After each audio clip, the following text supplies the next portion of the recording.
Assalamualaikum warahmatullahi wabarakatuh. Semoga semuanya dalam keadaan sehat untuk mengikuti perkuliahan, dan saya percaya bahwa saat ini semuanya siap mengikuti perkuliahan walaupun kondisi kita masih dilakukan melalui daring. Nah, pada pertemuan awal kita sudah membahas perihal topik-topik bahasan yang akan dibahas dalam semester ini. Nah, pada kesempatan ini, topik hari ini kita akan membahas tentang sejarah bahasa Indonesia. Nah, sejarah bahasa Indonesia ini difokuskan pada bagaimana kita menelaah atau mempelajari bahasa Indonesia dari urutan waktu, peristiwa di dalam suatu masyarakat, yakni masyarakat bangsa Indonesia. Nah, sebelum kita menginjak pada pembahasan materi tentang sejarah bahasa Indonesia, lebih baik kita lihat dulu apa visi misi dari pembelajaran ini. Di sini saya merumuskan bahwa visi misi kita kuliah ini untuk mencapai kecakapan abad 21. Nah, kecakapan abad 21 itu menuntut adanya 4 kecakapan yang harus dimiliki oleh setiap partisipan. Artinya Anda sebagai mahasiswa kami diperankan sebagai partisipan yang akan hidup dalam abad ke-21. Untuk itu, ada 4 kecakapan yang perlu dimiliki oleh Anda untuk bisa hidup di kehidupan abad ke-21.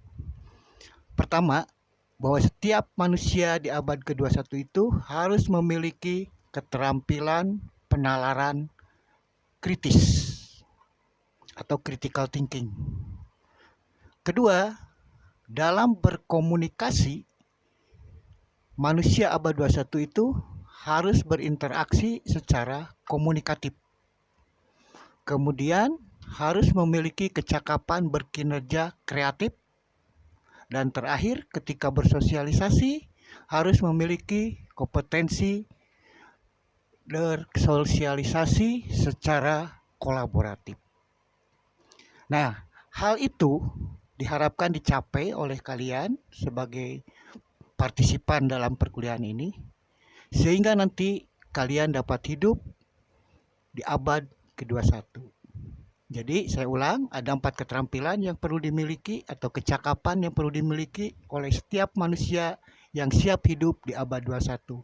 Pertama tadi, berpikir kreatif, kemudian berinteraksi secara komunikatif, kemudian berkinerja secara kreatif, dan terakhir bersosialisasi.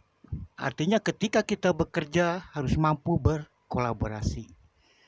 Nah, itulah yang diharapkan nanti pada pembelajaran ini, dan Anda bisa menjadi manusia yang bisa hidup sebagai generasi bangsa yang bisa hidup di abad ke-21. Nah, itulah. Nah, selanjutnya setelah kita memahami visi misi ini, tentu diperlukan proses, diperlukan perjuangan. Salah satu langkah perjuangan Anda sebagai anak bangsa, baiklah kita menelaah dari hal yang sangat urgen dalam kehidupan bangsa Indonesia, yaitu menguasai bahasa Indonesia. Nah, untuk bisa menguasai bahasa Indonesia, kita mulai dengan berbicara tentang sejarah bahasa Indonesia. Nah, jadi sejarah bahasa Indonesia akan kita jadikan topik dalam pembahasan pertemuan ini. Nah, saya menyajikan sebuah PowerPoint nanti. Di sini kita akan menggunakan 4 pendekatan terhadap pemahaman sejarah bahasa Indonesia. Pendekatan paling utama kita menggunakan pendekatan teori sistem. Nah, dari teori sistem itu akan kita lahirkan pendekatan-pendekatan berikutnya, digunakan untuk melihat kepastian bahasa Indonesia, kita gunakan ilmu pasti. Kemudian untuk melihat perilaku bahasa Indonesia dalam masyarakat, kita gunakan ilmu perilaku. Dan selanjutnya kita gunakan bagaimana dampak sosial dapat kemasyarakatan dari bahasa Indonesia. Kita gunakan nanti ilmu sosial. Nah, Jadi inti utama ada pendekatan sistem, sehingga kita nanti akan mempelajari teori-teori sistem dalam bahasa untuk melihat kepastian tentang bahasa Indonesia, kemudian bagaimana itu digunakan dalam perilaku masyarakat, dan bagaimana bahasa dapat membentuk suatu masyarakat. Nah, fokus dari pendekatan tadi, apakah itu mulai dari pendekatan teori sistem, kemudian pendekatan ilmu pasti, pendekatan ilmu perilaku, maupun pendekatan ilmu sosial, fokusnya adalah perihal fenomena manusia. Jadi semua sebagai sumber bahasa Indonesia yang kita sebut nanti sebagai sejarah bahasa Indonesia, fokusnya pada fenomena manusia. Fenomena manusia itu akan dihubungkan dengan aktivitas, ruang, dan waktu. Nah, artinya kita akan mempelajari bagaimana manusia dalam aktivitas, dalam sebuah ruang atau tempat, kemudian di dalam waktu. Apa yang kita amati? Ya, jelas yang kita amati adalah komunikasi manusia tadi dalam aktivitas, di dalam tempat, di dalam waktu. Nah, kemudian yang kita maknai dengan komunikasi pada intinya itu sebuah transaksi pesan. Jadi komunikasi itu pada kata kunci awal kita bahwa komunikasi sebagai proses atau sebagai media transaksi pesan. Nah, untuk bisa bertransaksi pesan dalam komunikasi itu harus mempertimbangkan maksud, mempertimbangkan partisipan, dan mempertimbangkan tujuan. Nah, partisipan dalam komunikasi itu ada yang berperan sebagai berproduktif sebagai penghasil pesan, dan ada penerima atau kita sebut sebagai partisipan reseptif. Nah, jadi kita ulang, sejarah bahasa Indonesia akan kita telaah berdasarkan pendekatan teori sistem. Teori sistem kita lihat ada pendekatan-pendekatan lebih kecilnya, yaitu pendekatan ilmu pasti, pendekatan ilmu perilaku, dan pendekatan ilmu sosial untuk mengamati fenomena perihal manusia dalam aktivitas, ruang, maupun waktu. Apa yang kita amati? Yaitu bagaimana manusia tadi berkomunikasi. Nah, selanjutnya kita pahami komunikasi itu apa? Ya, komunikasi kita maknai sebagai proses transaksi pesan. Nah, untuk bisa bertransaksi pesan disyaratkan harus memiliki maksud, memiliki partisipan, memiliki tujuan. Dan partisipan kita bisa lihat sifatnya ada partisipan produktif, partisipan reseptif. Nah, jadi kalau kita lihat perkembangan bahasa Indonesia sejak dari bahasa Indonesia itu sebelum menjadi bahasa Indonesia sampai dia diperjuangkan menjadi bahasa Indonesia dan sampai saat ini bahasa Indonesia itu akan menunjukkan rangkaian peristiwa, rangkaian aktivitas perihal manusia yaitu bangsa Indonesia, bagaimana menggunakan bahasa Indonesia sebagai alat transaksi atau alat komunikasi pesan. Oke, sementara sampai di sana bisa dipahami. Ya, jadi nanti lihat di dalam bagan yang saya sajikan, Anda bisa melihat alur berpikir pemahaman sejarah ini. Nah, di sana dalam bagan atau dalam PowerPoint yang saya sajikan, sengaja tidak diterapkan arah panah. Maksudnya agar Anda boleh membaca, boleh memahami PowerPoint yang saya sajikan itu dari mana saja Anda mau mulai berpikir.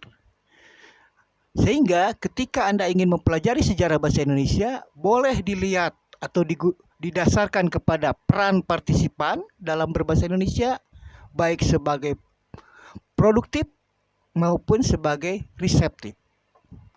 Boleh Anda menelaah dari mulai maksud dulu, mengapa bangsa Indonesia saat itu berbahasa Indonesia, atau juga kita melihat perilaku manusia atau bangsa Indonesia saat itu dari aspek tujuan.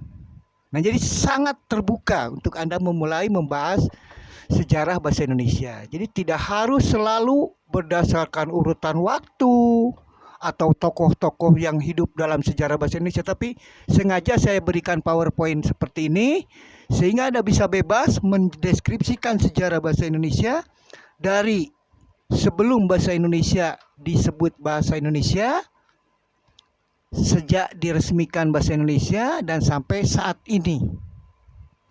Nah, kita ketahui menurut sejarah sebelum bahasa Indonesia itu berasal dari bahasa Melayu kuno. Kan gitu. Terus dia mengalami perkembangan sampai lahir pada tahun 1908, kemudian ada peristiwa 1928, peristiwa kemerdekaan Indonesia sampai hari ini. Nah, jadi penggunaan bahasa Indonesia waktu itu oleh bangsa Indonesia pasti dia memiliki maksud. Nah, dan juga memiliki tujuan. Nah, dalam hal ini saya batasi yang disebut maksud. Oke, Anda pahami atau Anda tulis boleh.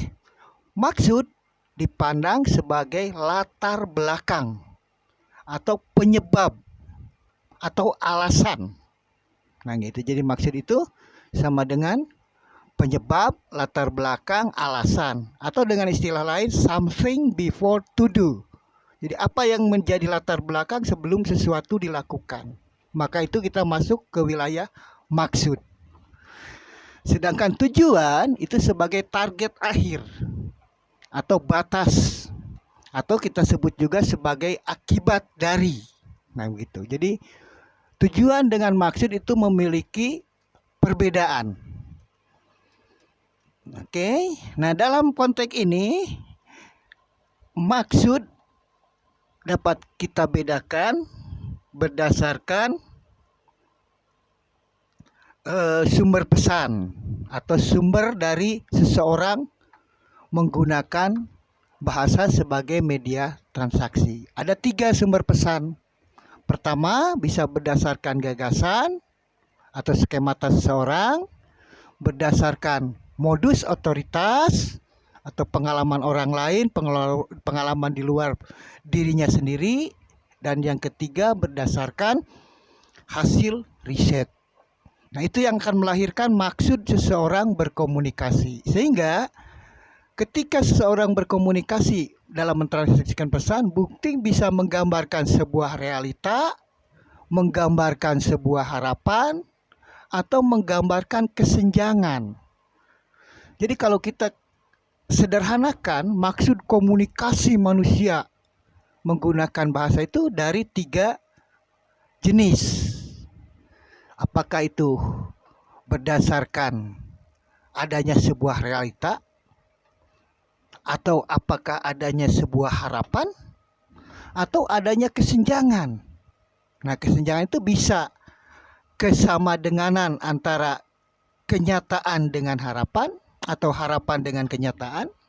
Kedua, bisa kesamadenganan atau ketidaksamadenganan antara harapan dengan kenyataan, atau sama sekali ketidaksamadenganan.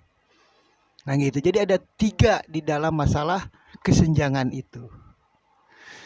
Nah, itulah yang menyebabkan seseorang memiliki pesan untuk dikomunikasikan. Itulah penyebab, itulah latar belakang. Nah, selanjutnya tujuan. Nah, tadi disebutkan tujuan itu sebagai akibat dari, batas atau target. Nah, jadi ketika seseorang berkomunikasi, dia pasti ada target yang ingin dicapai. Ada batas akhirnya.